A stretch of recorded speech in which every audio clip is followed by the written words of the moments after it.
Good morning. We are here on the factory floor this morning of Blue Origin, and we are here with Jeff Bezos, the founder of Blue Origin, also, of course, founder of Amazon. It is great to see you. This is remarkable, by the way, just the scale of it.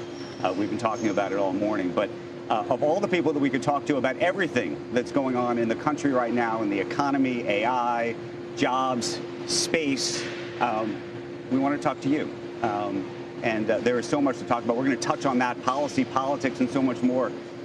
But one of the topics that I thought we should talk about, and maybe even start with, is these days it feels almost impossible to pick up a newspaper without reading a headline about wealth in America, about the billionaire class, about wealth inequality and policy and everything else. And it's taken a uniquely critical turn, I think. And I'm so curious, before we even get into everything else, what you think about that right now. Well, first of all, Andrew, I'm glad you're asking the question. I think it's a really important topic, and I think it's an important one to discuss, because I see the same thing you do. You know, you see it in a bunch of headlines, you see it in a bunch of places. And I have been thinking about, like, what is driving this? Because it does seem different from 10 years ago, and I think what's going on is that it's kind of a tale of two economies.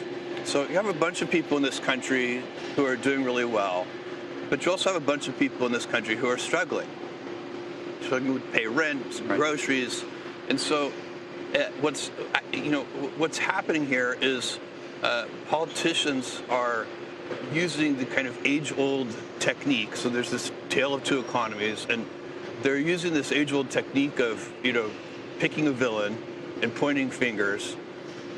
But the problem is that doesn't solve anything. And so, like, if you want to help the group of people who are struggling, you have to figure out real root causes and solutions, and that takes skill. It's like the way if we have a problem at Amazon, the way we would fix it is we would go in and we'd do the 5 whys and we'd try to get to a root cause. We'd try to find a root fix.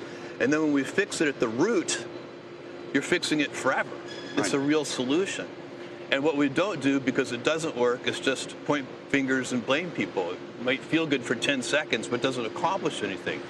And so what could you really do?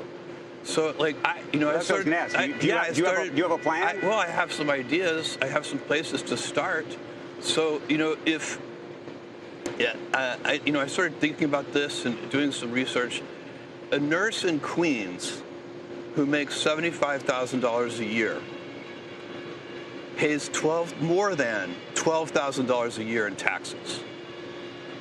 Does that really make sense? So people talk about, making the tax system more progressive. How about we start by having the nurse in Queens not pay taxes? Why is a nurse in Queens who makes $75,000 a year paying more than $1,000 a month in taxes? That's $1,000 a month that could help with rent or groceries or anything. And so, and by the way, do you know what that all adds up to?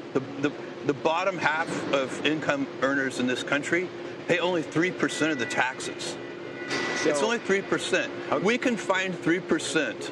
So we don't have, it's a small amount of money for the government, that. And really, and the more I thought about it, to me, it's kind of absurd that we're doing this. We shouldn't be asking this nurse in Queens to send money to Washington. They should be sending her an apology. It really makes no sense. Okay, but then on the other end, the question is, should you be paying higher taxes to pay for the 3% component part of this that you think is going to need to be paid for, if not more than that, given the debts we have?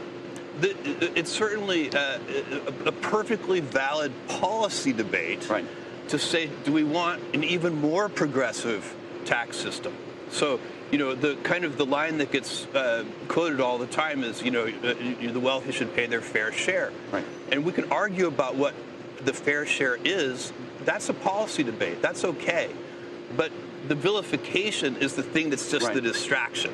And by the way, if you really are being honest about it, we don't have a revenue problem in this country. We already have the most progressive tax system in the world. The top 1% of taxpayers pay 40% of all the tax revenue.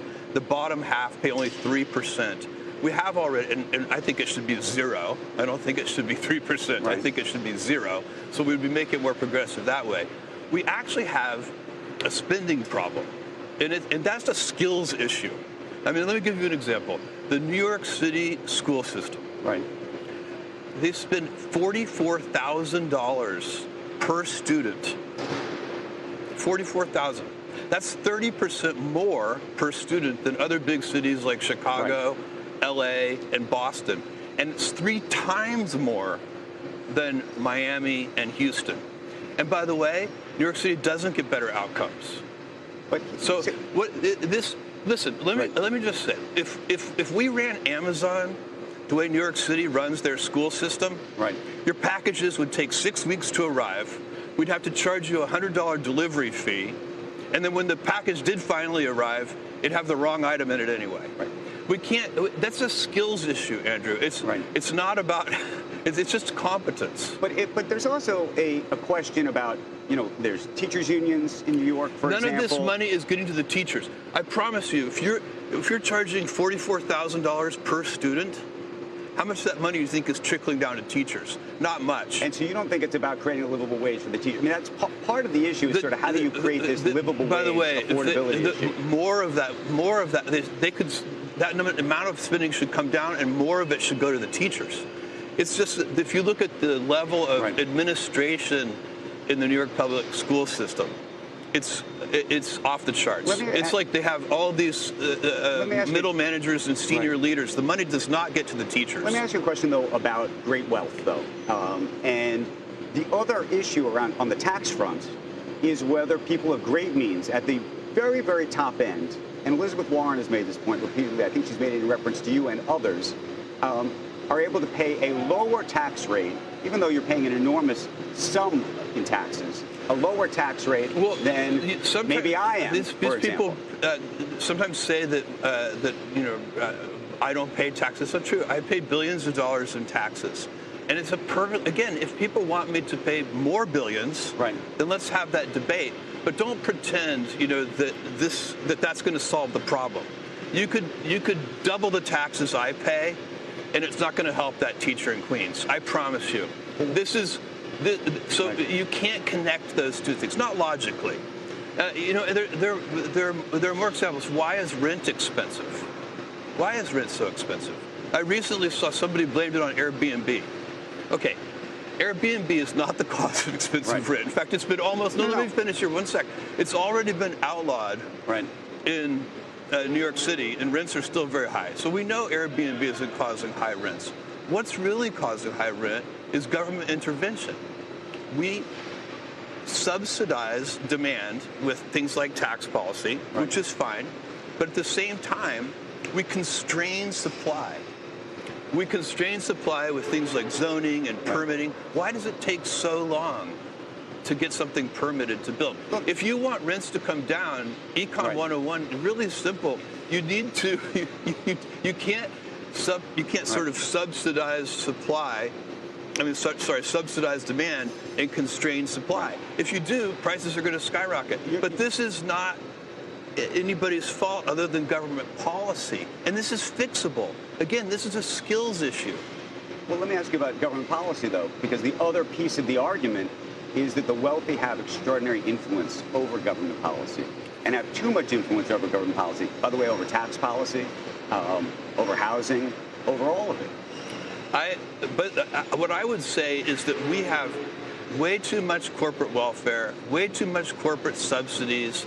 We have there's way too much influence in politics from business, in some cases wealthy people who really focus on that, unions. There's a bunch of people interfering in the political process, and if we can make that better, we should do that too.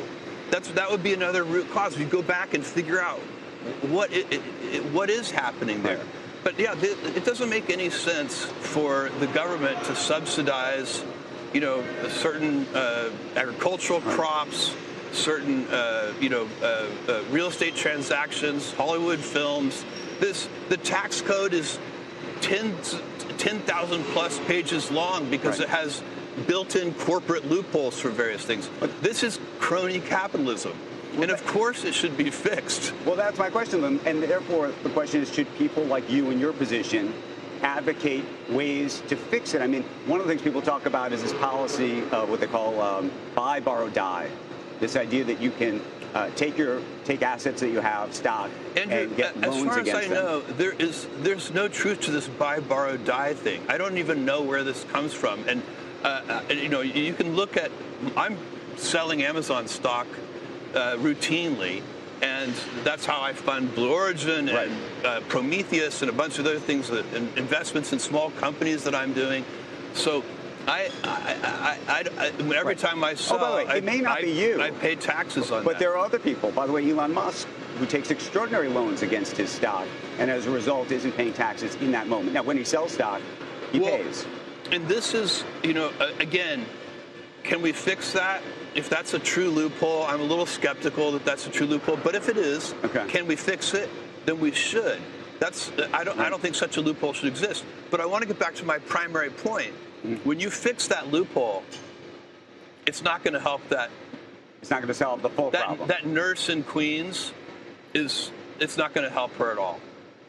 Let me ask you this. I'm going to add. And so that's what you got to bring it back to. If you really want to have a progressive tax system, you also want that money to actually be helping, and not just dissolving in. In like administrative bureaucracy and not even getting to the teachers. But part of it is with bad outcomes. 70% of the New York Public City School kids in 8th grade aren't at their reading level. 70%. It's actually 72%. 28% are there. Well, let me ask you about the anger, because there seems to be anger, at least from certain political sides of this. And AOC recently said in a podcast, I'm just so curious how you think about this, says there's a certain level of wealth and accumulation that is unearned, she says. You can't earn $1 billion. You just can't earn that, she says. You can get market power, you can break rules, you can abuse labor laws, you can pay people less than what they're worth, but you can't earn that. Yeah. By the way, you've earned an extraordinary amount of money. You employ largest employer, if not one of them, in the whole country. When you read that, what do you think? Well, it's not correct on its face. Let me give you a simple example. Let's say you start a burger joint and you have 10 employees, and you make a little bit of money until you have this one outlet. And by the way, these are the most delicious burgers in the world. People love your burgers, Andrew. And so then you open a second outlet. And now you're making a little bit more money, and you have 20 employees, and you open a third outlet. By the time you've opened 1,000 outlets, you are a billionaire. And by the way, this is a real life story. It happens all the time. It's In-N-Out Burger. It's Raising Cane's chicken. At what point did that money all of a sudden become unethical? Or it didn't. There was one outlet, and then there were two, and then there were three. What you're doing, the way you make $1 billion or $100 million or $10 million or anything, is you create a service that people love. And if millions of people choose your service, you're going to end up with $1 billion. And you can just try it with a chicken franchise. Do you think, though? But your chicken has to be good. But there's the question of whether the people who are working at the burger joint ultimately should be paid more. That's what creates the affordability gap. Well, by the way, that's also, if you want to change the minimum wage, change the minimum wage. Amazon, we have our entry-level wage for in Queens is $23 an hour, and that works up to be like $52,000 a year. And this is an entry-level job, doesn't require any educational attainment, it doesn't require any pre-existing skills. We will train you. It's actually a great first job. On day one, you get full health care, the same health care program that our senior executives get, the same one I'm on. And so this is actually a fantastic entry-level job, $23 an hour. But guess what? They're still charging that person more than $10,000 in taxes. And now that's absurd. Right. Why would you charge somebody making $52,000 a year, $10,000 a year in taxes? It doesn't make any sense. Let them be. You know what? That person has a chance to uplift themselves and to uplift their their family, and to learn more skills. But why are you taxing them so much? I really am puzzled by this. You know, the more I think about it, why?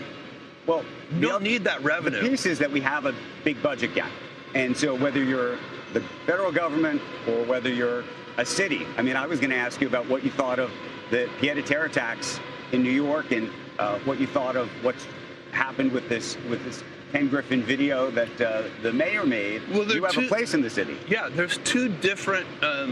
I think there are two different things about that video. On the one hand, it's perfectly fine to have a policy debate about whether you want to have a pied-à-terre tax. Right. The second piece, which is not so good, is to go stand in front of Ken Griffin's house and act like he's some kind of villain. Ken Griffin isn't a villain. He hasn't hurt anybody. He's not hurting New York. In fact, quite the opposite. And so that piece of it isn't right, and there was no reason to do that. A pied-à-terre tax is taxes on out-of-towners are very popular taxes. That's why there are hotel taxes, and hotels always have very high tax rates because why not tax the tourists? And there are limits. If you raise the hotel taxes too much, tourists stop coming, right? So you have to be judicious. But I think that the pied-à-terre tax is a fine thing for New York to do. And, they have to figure out how, but it's a policy debate. Right. Policy debates don't have to be finger pointing.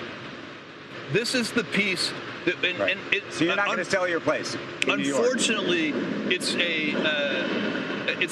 is an effective political technique. It's as old as the hills. Right. So when you don't know how to solve a problem, create a villain, blame them. But it won't solve the problem. The only thing that will solve the problem is skill. Right. And so really it's a skills issue. You want to say, but any corporate CFO worth their salt, the Amazon CFO could find 3% in the federal budget on a Tuesday afternoon. There is so much waste in government spending. What do you think personally? I mean, you read these headlines, you see your name in them, whether it's the Met Gala, protests. Yeah. On a personal level, what do you personally think of all this? I know we're talking about policy. Well, on a personal level, I think of my parents, and I think of how they uplifted me. I think of where they started. I think, my dad is a Cuban immigrant. He came to this country right after Castro took over, and he was a 16-year-old boy who didn't speak a word of English. He came all by himself. His parents weren't allowed to leave. He was in a refugee camp in the Everglades, and he built himself up. My mom had me she was in high school. She was a 17-year-old mom. It wasn't cool to be a pregnant mother in high school in Albuquerque, New Mexico in 1964, and she brought herself up. And so I look at that and I think, I want to make sure that the people who are struggling today have a chance to do that too, to bring themselves up, and maybe they're going to be the next Steve Jobs. Maybe they're going to be, maybe one of their kids will be the next Steve Jobs. I don't know, but we can give them a better chance by eliminating their tax bill. I don't want to reduce it. I want to eliminate it. I think there's something very powerful about zero. Zero is a better number than like $1. We don't charge. We have free shipping at Amazon, not like 25-cent shipping. Zero is a good number. When people are starting out and they're struggling, stop taxing them. We don't need it. We live in the wealthiest country in the world. America is the greatest country in the world. We have more entrepreneurial dynamism here than anywhere else in the world. This is the best time to be alive in America because we have access to capital is so easy right now. It's so good. And I'm talking about for entrepreneurs and aspiring entrepreneurs. And we should have so much optimism about the future. Okay, well, I want to talk about some of that optimism because there's some people who are very fearful, by the way, about AI. I know. I'm very aware of this, and I think those people are dead wrong. We'll get into that in a second, but you have a relationship with the President Trump. Now that you have this, I don't know if there's a policy position, the Bezos policy position for zero taxes on, I don't know what the wealth number is going to be. Do you plan to go to Washington to talk about this with them? I mean, is this something you want to be the advocate for? I'm certainly going to advocate for this. You know, I've worked with every president since Bill Clinton, and I hope to work with, you know, the next couple of presidents too, if they'll have me. But yeah, we have, it's part of our job as citizens and as business leaders to share our ideas. And this one would actually help people. This one would actually help people. Right. Let me ask you a social compact question between wealth. I mean, part of this is a social compact issue between the wealthy and the less wealthy. And, you know, I don't know if you saw it, about a year or two ago, Warren Buffett wrote a fabulous letter where he said they always thought he was going to get rich, but he never imagined that people were going to get as rich as Carnegie or Rockefeller. And he thought they would never imagine they'd get as rich either. Those people gave away extraordinary amounts of money. They built libraries, they built schools, all of it. You've talked about giving your wealth away. Some $280 billion of it, mostly during your lifetime. Yeah. You're 62 years old now. Warren Buffett has said how hard it is to give money away. Yeah. He's not even sure that his kids in their generation are going to give it away. He's already starting to prepare to find the next generation to give it away. Yeah. How are you going to do it? Well, I give away billions of dollars to charitable causes, and I'm going to continue to do that. I'm going to give away most of my wealth in my lifetime. But that's going to be hard. But you have to give a lot away. It's hard, quickly. And it's also hard to do well. It's easy to do poorly. Right. And in my view, you don't want to create dependence with your wealth. One of the things I fund that I really, really like is family homeless shelters. I give about 100 million or so every year to 30 or 40 different family homeless shelters. Right. These are usually women with children. The motto that I have is "No child sleeps outside," and I really like these because they build independence.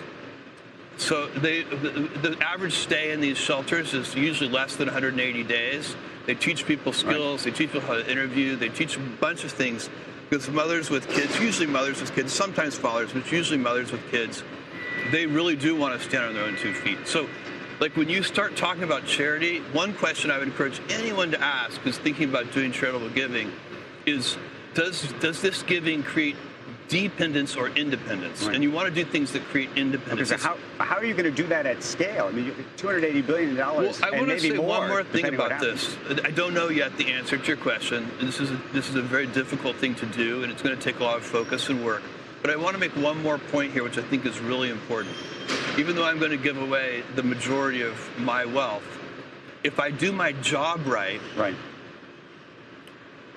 the value to society and civilization from my for-profit companies will be much, much larger than the good that I do with my charitable giving. And I think this is an important point to make because people forget, or they sometimes don't see, that when you create something like Amazon and you're saving, I get letters from new mothers all the time that say, like, I have no idea what I would be doing right now if I didn't have Amazon, thank you. Or what we did in the pandemic when people could really see what an essential service we provided to them. And so, this is, Amazon creates tremendous value. And by the way, all companies are creating value of some kind. That's why people are voluntarily giving them money. Right. Nobody is forcing somebody to use a particular product. You're choosing to do it because that product is giving you value. And so if you create a company, Blue Origin will create tremendous value for the world. Prometheus will create tremendous value for the world. And Amazon has already created tremendous value for the world, and I hope it will continue to create even more. It's not just the consumer side, it's with AWS too. But this is such an important point. I really want people listening to this to think about that for-profit companies properly run create tremendous value for the world.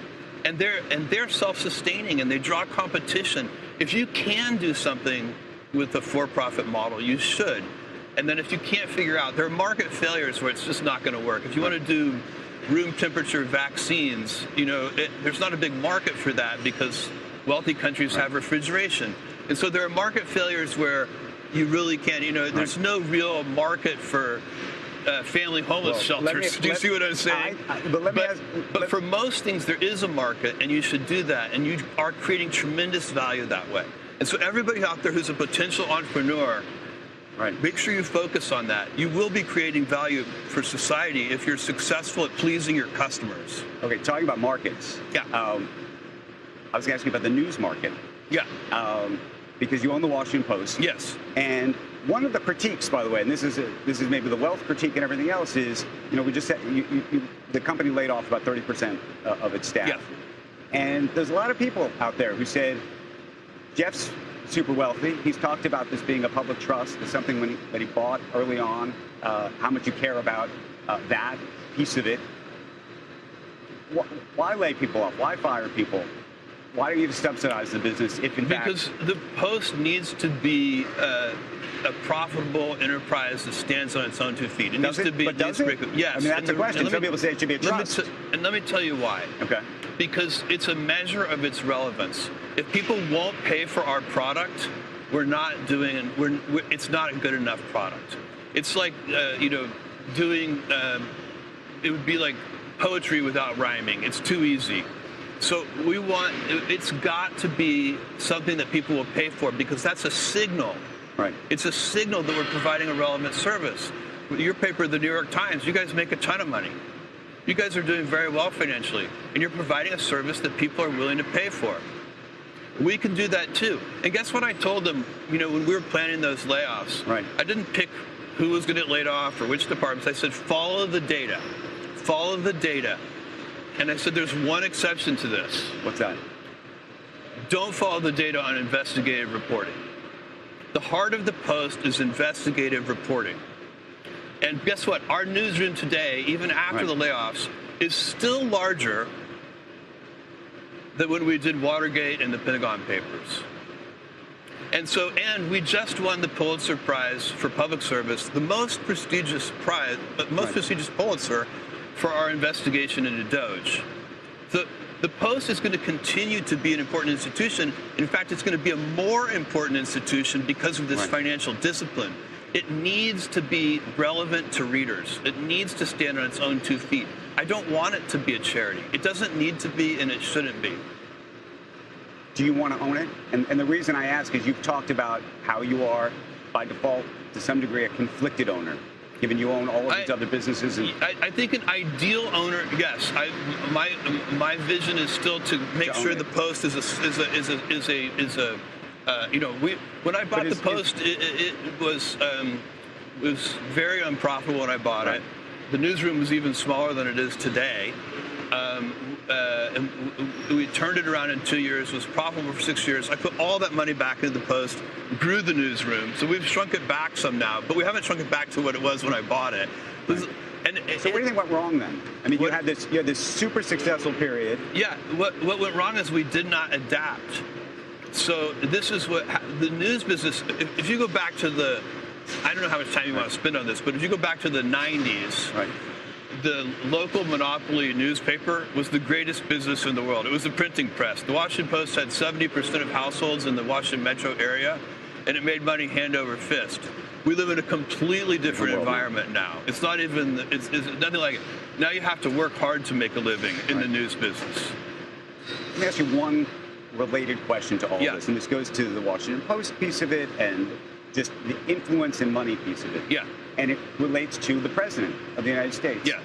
And there is a view among critics that say that part of what you have done or are doing is trying to placate the President with either the sort of shift in the tone of what's happening at the paper, or even some of the things at Amazon, the decision to make the documentary around Melania, for example. Yes, the Melania thing is a falsehood that will not die. Okay. So I see reported all the time that somehow I was involved in this, and we did this at this Mar-a-Lago dinner. Everybody thinks that you went to Mar-a-Lago. Not true. Not true. We have denied it. Melania's office has denied it. It's not true. I had nothing to do with that. By the way, it appears it was a good business decision. You know, it did very well in theaters. It's done very well on streaming. People are very curious about Melania. So even though I had nothing to do with it, it appears that the Amazon team made a very wise business decision. I also had nothing to do with Project Hail Mary, which I regret because it's an incredible success. I wish I had greenlit that, right? But I didn't. And so, you know, Amazon's a big company. It makes a lot of decisions. But no, this idea that, you know, that somehow that is a way of buying influence is just not correct. I can see why people say this. And by the way, you know, the same thing at the Post. You know, I want the Post's opinion section to stand for free markets, kind of what I've been talking to you about today. Free markets and individual personal liberties. I think those are founding pillars of America. It's one of the reasons that America has been so successful. We have an incredible history. In 1917, we had the same GDP per capita and the same population size as Argentina. Those two countries diverged completely. And it's because of our system. It's the way that we have organized ourselves to be productive. And business can do that. You know, and they can be interfered with a bit, but there's a limit. If you interfere too much with too much regulation or too much, there's just the right amount. Too much, and the golden goose the goose that lays the golden eggs can stop laying golden eggs. You don't want that to happen. This is the engine. You want to make sure everybody is sharing in that engine, but don't hurt the engine. Does that make sense? Completely. When I last interviewed you, it was about 2 years ago. President Trump had just won. He was not the president yet. And I had asked you what you thought of him at the time.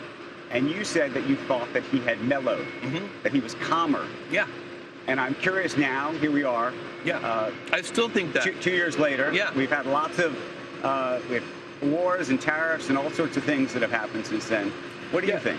I think he has. I mean, I'm comparing him to his first term. And I think he is a more mature, more disciplined version of himself than he was in his first term. And, you know, so he's, again, I've worked with all the presidents. I will work with all the presidents, you know, and I hope to do that going forward if they'll have me. But we need our business leaders to provide input into the administration, regardless of who the president is. I'm not on the side. You know what?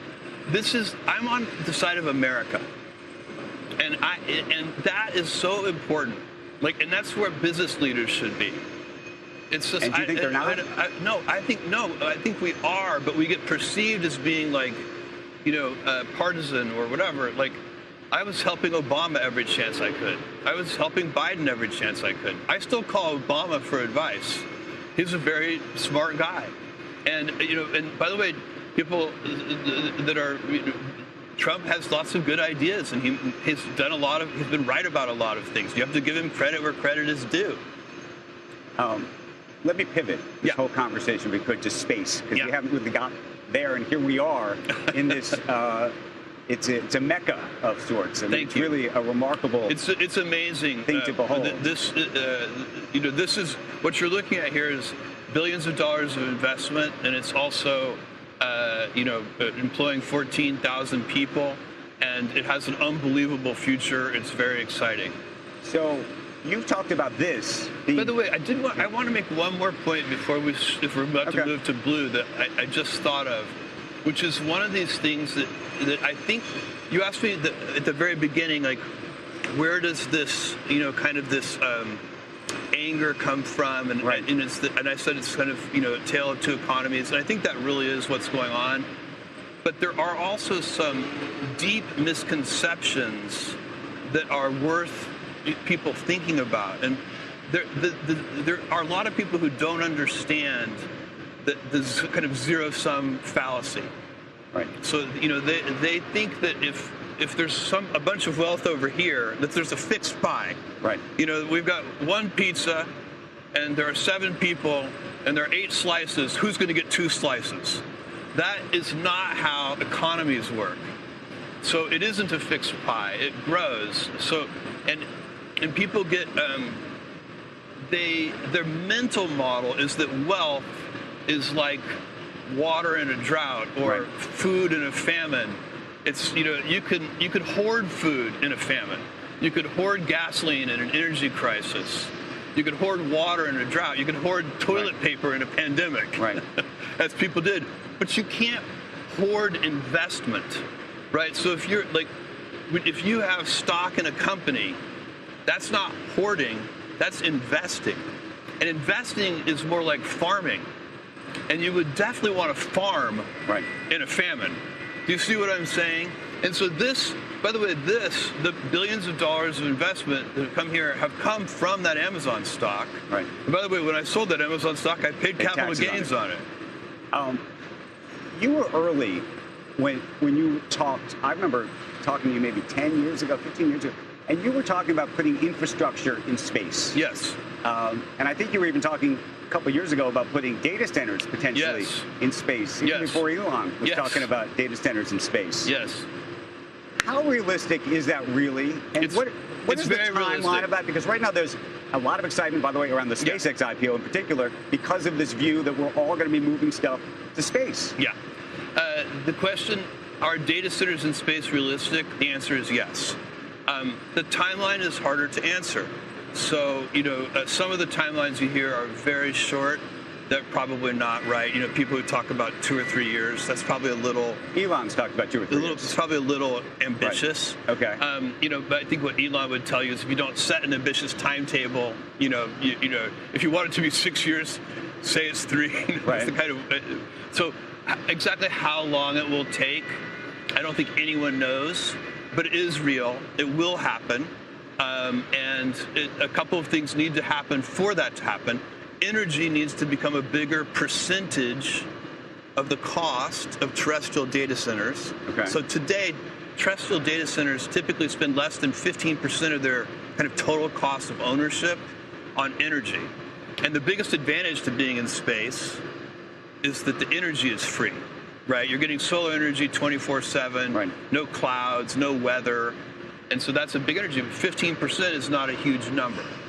So I predict over time the energy budget of a data center will go up. So the chips will get a little cheaper. Right now the chips are so expensive right. that the energy is not a big chunk. So that will probably change. And and then the second thing is that launch cost has to come down very significantly by a factor of 10. That's what we're working on right here. That's right. what Blue Origin is doing. And this team is on fire doing that. So we have a new CEO named Dave Limp, and he's doing a great job. This whole leadership team is doing a great job. I'm very proud of them. If you're right about the data center piece, though, getting to space, does that change the equation for all the investment that's going on in data centers terrestrially on the ground right now? No, I don't think so. Because again, the timeline is very different, and you're going to need as much terrestrial data center capacity, I think, as you can arrange in the near term. This technology is real, right. I mentioned my optimism a minute ago, and we should definitely talk about that because I think there's so many people who are afraid that AI is going to take their job. I think that there's going to be a labor shortage. As a result. So let's go there then. I wanted to stay in space, but let's go to that because we can come back. We can be in space too, whatever you want. Well, Andrew. but that's fascinating because I don't know if you saw Eric Schmidt gave a commencement address over the weekend. Yeah. And the students were booing because every time he mentioned AI, they were booing because I think they're deeply fearful and worried about whether they're going to have a job. Yeah, well, and the reason they're afraid of that is because all these smart people keep saying that. So there are so many smart people, and they are smart, and they are saying, oh my God, there are going to be no more radiologists because, AI can read x-rays better than a radiologist can, and there are going to be no more software engineers because AI can program better than a software engineer can. These people are wrong. So what's really going to happen is that it's going to elevate all of these people, and there's going to. It's like you've been digging. Let's say you're a software engineer. Right. The analogy I can give you is you've been digging out a basement for your house with a shovel, and somebody's about to hand you a bulldozer. You should be so happy. If you're digging the basement to your house and somebody says, "Hey, how about this? I have a tool here that's going to," and what's really going to happen is we're going to have so much productivity in our economy that, for example, this is just one effect. A lot of people who have two-earner income households, one of the people is going to drop out of the workforce. That's why we're going to have a labor shortage. People, because of the productivity gains, you're going to be able to afford things. We're going to have, I predict we'll actually have deflation of certain core, assuming we let this technology play out and don't hamstring it with regulation too early. We will actually have, everything will get, food will get cheaper, and housing construction will get cheaper, and so on and so on. Is there a transition cost? I mean, we can even solve the permitting problem I was talking about earlier for housing. Like, it should take, if you are a builder, why does it take you 6 months, 9 months, 2 years, 5 years, depending on what municipality you live in, to get a building permit? AI should be able to do it. AI should do that in 10 seconds, and it should give you a yes or no in 10 seconds. And then you should have your authority to build it. By the way, if it says no, it should give you the 6 reasons why. And then you go change those things and resubmit. And you start building tomorrow instead of 2 years from now. But how do you answer? I mean, Amazon's laid a whole bunch of people off. You heard Mark Zuckerberg. Not because of AI. Mark Zuckerberg recently laid a bunch of people off. Is that because of AI? Jack Dorsey has. Jack Dorsey ascribes it directly to AI. Well, you'd have to talk to Jack about that. I don't know, but he must have had a lot of extra people. We're not seeing those same kinds of things. But the reason that people are talking about this is in the context of coding right now, and also in the context that for these companies to have the extraordinary valuation, I think that we're talking about, they have to create extraordinary productivity gains. Can I give you a different lens to view this? So if I'm a software engineer, I need to up-level and think to myself, what am I really doing? What is a good, computer scientist or software engineer? What we really do is we identify problems and we help solve them. And the code is almost just it's a piece of execution that helps with that. But the real job is going to be identifying problems and helping to solve them. Does that make sense? Totally. And that's not going to go away. Because that's the kind of thing that humans are going to be good at, is figuring out, oh, okay, we want this. And they're going to work with that tool to build the system. But we humans are never going to run out of problems. And we're never going to run out of the need for solutions. And it's just that the work is going to be done at a higher level. It's going to be done with a bulldozer instead of a shovel. And that's going to be a good thing. But there's an argument, or there's a concern about, there's the white-collar workers on one end, and then I was going to mention, you have a new company called Prometheus. Yes. That is really about AI robotics. No, this is, just so you know, it's not surprising, but, because we haven't said much about it, and I can't say much about it today either. It's a little premature for me to talk about it. But we have nothing to do with robotics. What we are doing is we're building an artificial general engineer. So when you go to design something, we're building tools that will make it much easier for engineers to design physical objects. So you've heard of CAD and so computer-aided design and so on. This is kind of like a very, very modern version of that. I'm really oversimplifying here, and it's premature for me to give much detail about Prometheus. Prometheus is something I got so excited about that I became the co-CEO of the company, putting a lot of time into it, a lot of energy into it, and it's going to be amazing. And this is that thing, as I say, 10,000 years ago, somebody invented the plow, and the whole world got wealthier.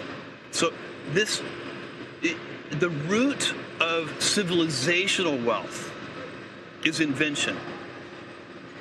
So somebody invented the plow, we all got wealthier. Much later, somebody invented the steam engine, we all got wealthier. That's how this works. And you don't think this time is different? No, it's not different. It's even better.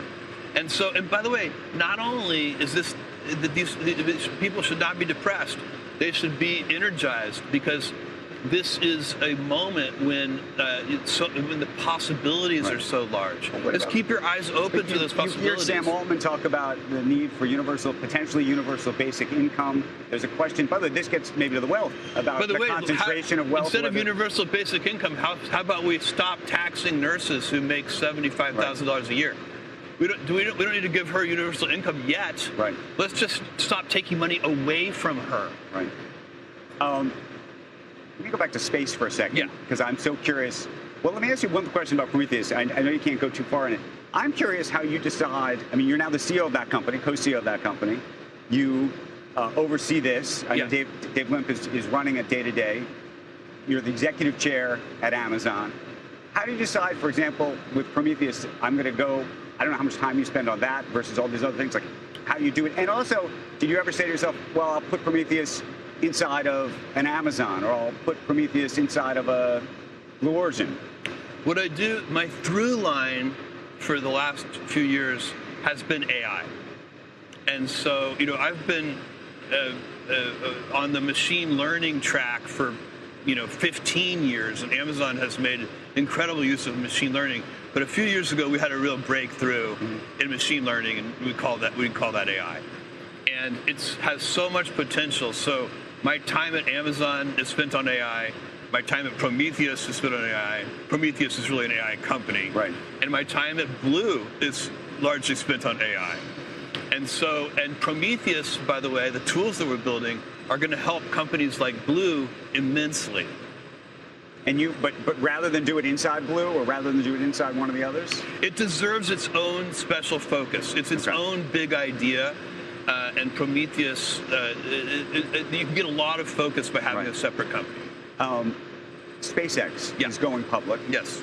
Potentially at a $1.75 or $2 trillion valuation. Yes. By the way, there's a lot of people here who I think have stock in Blue that are very excited about that. I heard a little bit about that as I was walking through. What do you think about that valuation? Does that make sense to you? I don't know enough about their financials to have. I think maybe their S1 is going to come out tomorrow or something, and maybe we'll have a better view of the company at that point. It's hard to know how much of it is based on the financials, and how much of it is a bet on the future. Right. One thing I can tell you for sure is that space is going to be a gigantic industry. So in terms of a particular, should it be 1.75 or 2 or 1.5 or 2.25? I don't know the answer to that question, but I know that space is going to be a gigantic industry. There is no doubt about this. Jeff, what are you holding? I wanted to see what that was. You had it on the side there before. This is a solar cell that we at Blue Origin made out of lunar regolith. Lunar regolith is the dust on the surface of the moon.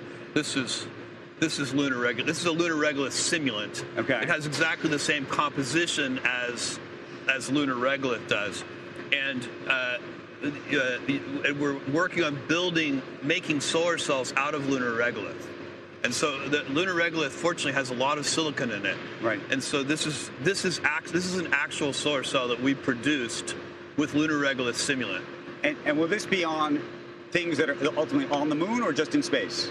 It could be both. So ultimately, you may build data centers on the moon and power them with solar cells that you make on the moon. Alternatively, you can make the solar cells on the moon and then fling them into space in various ways and build data centers in space, but with materials from the moon. And if you use materials from the moon, you're accomplishing a couple of things. One, it's much more efficient to lift things off of the moon because the moon's gravity is very low. It takes 28 times less energy to lift a kilogram off the moon than it does to lift it off the Earth. And secondarily, it's the beginning of the process of moving heavy industry off Earth. Because this is the garden planet, and we want to keep nature here the way it is. What's the timeline for you? You talk about lunar permanence, this idea of actually creating permanent, working environments on the moon. Well, with NASA, we will be building a lunar base on the moon. Blue Origin has a big contract with NASA to build a lunar lander. and NASA is in the process of letting additional contracts now. NASA is really focused on the moon now. I've been focused on the moon for a really long time, and have been saying, let's do the moon, and then we'll do Mars. It's kind of step by step, but do the moon first. The moon is a gift. It has all these resources. It has water. It has eternal peaks of light. We can build a whole bunch of things on the moon. The economics, though, for this business, at least in the short term, are about satellites, right? I mean, it can be about satellites and data centers. So we have, Amazon has LEO, which and formerly Kuiper. That's right. And Blue Origin, we have 2 constellations in work. One is called TerraWave. It's a communications constellation with very high bandwidth. It serves a limited number of customers, but with very high bandwidth. So it's focused on like government customers and big enterprises, hyperscalers. And then we have another constellation called Sunrise, and Sunrise is our data centers and space constellation. So for now, I would say yes. Most of these things are focused on low Earth orbit constellations. And then there's a third thing, which is national defense. So, the U.S. has always enjoyed strong superiority in space. That's something that you really do want to continue for the purposes of U.S. national security. And so we also focus a lot on that, too. There are all sorts of wild things we hear about, things that could happen in space. There's the idea that you could put mirrors in space that would project the sun down 24 hours a day to power solar, for example. I mean, I don't know if it's 10 years, 20, or what do you think the timeline is where all of a sudden our kids are going to either be in space or be impacted in a meaningful way by all of this? Well, I would argue you're already impacted meaningfully by space, and you have been ever since we had weather satellites. So, the hurricanes don't sneak up on you anymore. Ever since we have had weather satellites, we've been in a way better position. Same thing with communication satellites, which we've also had, for many decades now. So space has been a factor. It's also been a factor in national security for many decades. But that's accelerating. And you see it with Starlink, the constellation that SpaceX has launched. You're going to see it with LEO. It's your timeline question. Look, it's going to be a gradual thing, but 100 years from now, you won't believe what has happened. And remember, the best way to think about 100 years is to think about Kitty Hawk. Right. And what happened, for that little Wright flyer that, only flew a few hundred feet. It wasn't very many decades before you had a 747. Right. And so I would caution people who think it's all science fiction to be a little cautious with their judgment, because it is real, it is happening, and it's probably going to happen faster than most people think. Dave Limp, who runs Blue for you, there was a memo that leaked to the Financial Times. You're thinking of taking outside money for the first time. Yeah. So when's that going to happen? What does that look like? Well, we finally have enough visibility into our future and our financial success that, I've funded Blue out of my own by selling Amazon stock to fund Blue. But it's a good time actually to start thinking about the future and bring on some other outside investors. So we're considering that. So it's not happened yet. It has not happened yet. And finally, because we're going to run out of time, you've lived through a whole bunch of economic cycles, including 1999. Yes. When people called, there were a lot of questions about whether Amazon was going to continue. Yes. Even. And so I'm curious where you think we are now in this economy, because there is a lot of excitement around AI, around space, but there's almost an exuberance about it too. And I'm curious if you think we're in a phase where every experiment is getting funded. So what that means is the good ideas are getting funded, and the bad ideas are getting funded. And it's because investors at this moment haven't learned yet how to discriminate between good ideas and bad ideas. And that's okay, because the good ideas will pay for all of the losers. So from a point of view of civilization, of society, these kind of industrial, cycles, can actually be very healthy because they drive the technology forward. And so we shouldn't worry about being in a bubble. No, even if it does turn out to be a bubble, you shouldn't worry about it. because the bubble is driving investment, and a lot of the investment is going to turn out to be very healthy. It's like the biotech bubble. When it burst in the 1990s, a lot of investors lost money on certain things, but we still got to keep all the life-saving drugs that they had invented. Jeff Bezos, thank you for a great conversation. My pleasure, for the Andrew. hour. I really appreciate it. Thank you. Thank you so very, very much.